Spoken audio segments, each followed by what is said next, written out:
Cinema ರಿಲೀಸ್ಗೂ ಮುಂಚೆ ನಾವು ಕೇಳ್ಕೊಳ್ತೀವಿ, ಎಲ್ಲ ಮಾಧ್ಯಮ ಮಿತ್ರರು ಸಪೋರ್ಟ್ ಮಾಡಬೇಕು ಒಳ್ಳೆ ಸಿನಿಮಾಗಂತ. ನೀವು ಮಾಡಿದ್ದೀರಾ, ನಿಮಗೆ ಎಷ್ಟು ಧನ್ಯವಾದ ಹೇಳಿದ್ರು ಸಾಲದು. ನಿಮ್ಮೆಲ್ಲರಿಗೂ ನಾನು ಋಣಿಯಾಗಿರ್ತೀನಿ. ಒಂದು ಸಿನಿಮಾದ ಗೆಲುವು ಬರೀ ಎಷ್ಟು ಗಳಿಕೆ ಮಾಡ್ತು ಅನ್ನೋದಕ್ಕಿಂತ ನಾನು ಮಾಡೋಕ್ಕೂ ಮುಂಚೆನೂ ಅದೇ ಉದ್ದೇಶ ಆಗಿತ್ತು. ಇವತ್ತು ಗೆಲುವು ಕೂಡ ನಾನು ಸಂಭ್ರಮಿಸ್ತಾ ಇರೋದು ಅದೇ ವಿಚಾರಕ್ಕಾಗಿನೇ. ಮನಸ್ಸಿಂದ ಬರುವಂಥ ಪ್ರಶಂಸೆ, ಮನಸ್ಸಿಂದ ಸ್ವೀಕಾರ ಮಾಡುವಂಥ ಸಿನಿಮಾಗಳು ಬಹಳ ಅಪರೂಪ. ಇದು ಪ್ರಪಂಚದಲ್ಲಿ ಮನುಷ್ಯತ್ವ ಉಳ್ಕೊಂಡಿದೆ ಅಂತ ತೋರಿಸುವಂಥ ಒಂದು ಸಂಕೇತ. ಎಷ್ಟು ಜನ ಬಂದು ಸಿನಿಮಾ ನೋಡಿದ್ರು, ಕನ್ನಡ ಸಿನಿಮಾ ನೋಡಕ್ ಪ್ರೇಕ್ಷಕರು ಬರ್ತಾ ಇಲ್ಲ, ಈ ಗಳಿಕೆ ಸಾಲ್ತಾ ಇಲ್ಲ, ಈ ತರದ ರಿಪೋರ್ಟ್ ಇನ್ನೊಂದಷ್ಟು ಕಲೆಕ್ಷನ್ಸ್ ಬರಬೇಕಾಗಿತ್ತು, ಈ ತರದ ಮಾತುಗಳು ಅಫ್ಕೋರ್ಸ್ ಇದು ಸಹಜ. ಒಬ್ಬ ನಿರ್ಮಾಪಕ ಹಾಕಿದ ದುಡ್ಡಿಗೆ ಆ ವಿಚಾರಕ್ಕೆ ಲೆಕ್ಕ ಹಾಕಿದಾಗ ಅದು ನಿಜ. ಆದರೆ ಬಂದಷ್ಟು ಜನ ಕೂಡ ನಾವು ಥ್ಯಾಂಕ್ಸ್ ಹೇಳಲೇಬೇಕು. ಯಾರ್ಯಾರು ಓಪನಿಂಗ್ಸ್ ಕೊಟ್ಟರು, ಯಾರ್ಯಾರು ಸಿನಿಮಾ ಚೆನ್ನಾಗಿದೆ ಅಂತ ಬಂದರು, ಅಂದರೆ ಇಲ್ಲಿ ಒಬ್ಬ ಸ್ಟಾರ್ ಅನ್ನೋದು ಬಿಟ್ಟು ಯಾರು ಮಾಡಿದ್ದಾರೆ ಏನೇನು ಅದೆಲ್ಲ ಬಿಟ್ಟು ಬರೀ ಒಂದು ಸಿನಿಮಾನಲ್ಲಿ ಇರ್ತಕ್ಕಂಥ ವಿಷಯನ ಅವರು ಹೋಗಲಿ ಬಂದಿದ್ದಾರೆ. ಎಷ್ಟು ಸಂಖ್ಯೆನಲ್ಲಿ ಬಂದಿದ್ದಾರೋ ಅಷ್ಟು ಜನಕ್ಕೆ ನಾನು ಥ್ಯಾಂಕ್ಸ್ ಹೇಳಕ್ಕೆ ಇಷ್ಟಪಡ್ತೀನಿ. ಆಮೇಲೆ ಇದು ಇಲ್ಲಿಗೆ ಮುಗಿದಿಲ್ಲ. ನನಗೆ ಪೇಷನ್ಸ್ ತುಂಬ ಇದೆ ಸರ್. ನನಗೆ 25 ವರ್ಷ ಆಗ್ತಾ ಬಂತು ಇಂಡಸ್ಟ್ರಿನಲ್ಲಿ. ಅಷ್ಟು ವರ್ಷದಿಂದಾನೇ ನಾನು ಕಾದಿದ್ದೀನಿ ಈ ಒಂದು ಜೆನ್ಯೂನ್ ಹಿಟ್ಗೋಸ್ಕರ. ಇನ್ನೂ ಮುಂದೆ ಬರ್ತಾರೆ, ಇಲ್ಲಿಗೆ ಮುಗಿದಿಲ್ಲ, ಬರ್ತಾರೆ. ನಮ್ಮ ಕನ್ನಡದ ಜನ ಬಂದೇ ಬರ್ತಾರೆ. ಆ ನಂಬಿಕೆ, ಆ ಹೋಪ್ಸ್ ನನ್ನಲ್ಲಿದೆ.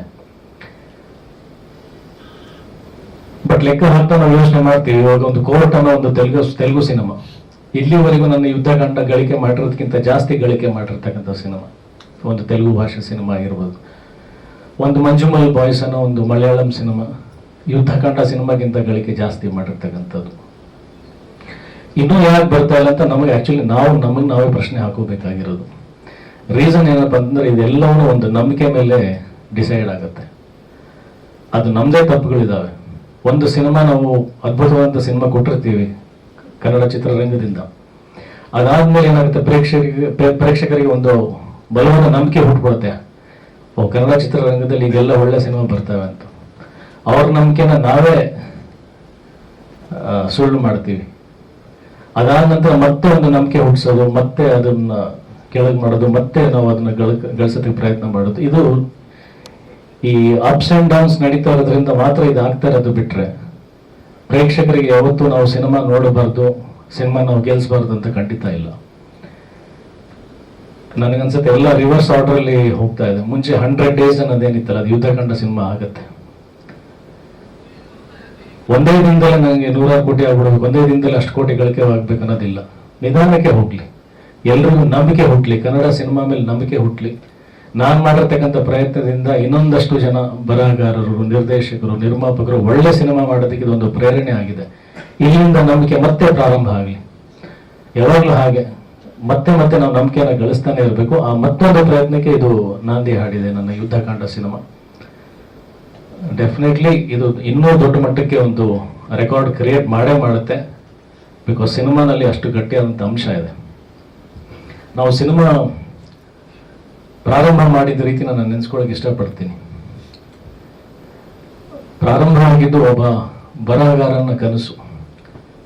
ಅವತ್ತು Pavan story writing mostly start ಮಾಡಿದಾಗ ಅವರಿಗೆ ಇದು ಸಿನಿಮಾ ಪ್ರೊಡಕ್ಷನ್ ಆಗುತ್ತೆ, ಇಂಥವ್ರು ಆ್ಯಕ್ಟ್ ಮಾಡ್ತಾರೆ, ಎಷ್ಟು ಬಿಸ್ನೆಸ್ ಆಗುತ್ತೆ ಅಂತ 100% ಮಾಡಿರಲ್ಲ. ಕರೆಕ್ಟ್ ಅಲ್ಲ bro? It starts with one emotion, ಒಂದು ಭಾವನೆಯಿಂದ. ಎಲ್ಲೋ ಒಂದು ಚಿಕ್ಕದೊಂದು ಅಂಶ ಒಂದು ಸ್ಟ್ರೈಕ್ ಆಗಿರುತ್ತೆ. ಅಲ್ಲಿ ಏನೋ ಕಮರ್ಷಿಯಲ್ ಆಸ್ಪೆಕ್ಟ್ಸ್, ಕಮರ್ಷಿಯಲ್ ಎಕ್ಸ್ಪೆಕ್ಟೇಷನ್ಸ್ ಇಲ್ಲದೆ ಅಲ್ಲಿ ಬರವಣಿಗೆ ಸ್ಟಾರ್ಟ್ ಆಗುತ್ತೆ. ಆ ಎಮೋಷನ್ಸ್, ಆ ಧಾರೆ ಎರೆದು ಒಂದು ಕಥೆ ನಿರ್ಮಾಣ ಆಗುತ್ತೆ. ಅಲ್ಲಿಂದ ಬಂದು ಒಬ್ಬ ನಿರ್ಮಾಪಕನಿಗೆ ಹೇಳಿದಾಗ ಅಲ್ಲೂ ಕೂಡ ಒಂದು ಭಾವನೆನೇ ಕನೆಕ್ಟ್ ಆಗೋದು. ಎಲ್ಲ ಭಾವನೆ ಮುಖಾಂತರನೇ ಬೆಳೆದಿರೋದು. ಆ ಭಾವನೆ ತದನಂತರ ಒಂದು ಜವಾಬ್ದಾರಿಗೆ ಪರಿವರ್ತನೆಗೊಂಡಿತ್ತು. ಜವಾಬ್ದಾರಿ ಏನಪ್ಪ ಅಂದ್ರೆ, ಹೌದು ಇದು ನನಗೆ ಕನೆಕ್ಟ್ ಆಗ್ತದೆ, ಇವ್ರಿಗೆ ಕನೆಕ್ಟ್ ಆಗ್ತದೆ, ಎಲ್ರಿಗೂ ಕನೆಕ್ಟ್ ಆಗ್ತದೆ. ಬಟ್ ಅದು ಸಿನಿಮಾ ಮುಖಾಂತರ ತೊಗೊಂಡು ಹೋಗ್ಬೇಕಾದ್ರೆ ನಾವು ಜನಕ್ಕೆ ಹೆಂಗೆ ಹೇಳ್ತಾ ಇದ್ದೀವಿ, ಜನಕ್ಕೂ ಕೂಡ ಜಾಗೃತಿ ಮೂಡಿಸ್ಬೇಕು. ಈ ಸಿನಿಮಾ ನಾವು ಎಲ್ಲಿ ಲ್ಯಾಗ್ ಆಗುತ್ತೆ, ಎಲ್ಲಿ ಅಪ್ಸ್ ಅಂಡ್ ಡೌನ್ಸ್ ಬರುತ್ತೆ. ನಾವು ಸಿನಿಮಾ ಅಂದ್ರೆ ಹಾಗೆ ನೋಡ್ತೀವಿ, ಇಲ್ಲಿ ಬೋರ್ ಆಯ್ತಪ್ಪ, ಇಲ್ಲಿ ಗ್ರಾಫ್ ಇಳಿತು, ಇಲ್ಲಿ ಗ್ರಾಫ್ ಎತ್ಕೊಳ್ತು. ಇದು ಆ ಸಿನಿಮಾ ಅಲ್ಲ. ನಾವು ಎಷ್ಟೊಂದು ಕಡೆ ಹೋಗಿದ್ದು ಲ್ಯಾಗ್ ಆಗತ್ತೆ, ಇಲ್ಲಿ ಗ್ರಾಫ್ ಇಳಿಯುತ್ತಂದ್ರೂ ನಾವು ಮಾಡಿದೀವಿ ಅದನ್ನು. ಬಿಕಾಸ್ ಅಲ್ಲಿ ಹೇಳಕ್ ಹೊರಟಿರೋದು ನಾವು ಭಾವನೆಗಳನ್ನೇ. ಆ ಭಾವನೆಗಳು ಮತ್ತೆ ಆಡಿಯನ್ಸ್ ಕನೆಕ್ಟ್ ಆಗಿ ಇವತ್ತು ಮತ್ತೆ ಆಡಿಯನ್ಸ್ ಜವಾಬ್ದಾರಿ ಆಗಿದೆ. ಈ ಜವಾಬ್ದಾರಿಯಿಂದ ಅಂದ್ರೆ ಈ ತರದ ಸಿನಿಮಾಗಳು ಬರೋದಕ್ಕೆ ಪ್ರೇರಣೆ ಆಗ್ಬೇಕು.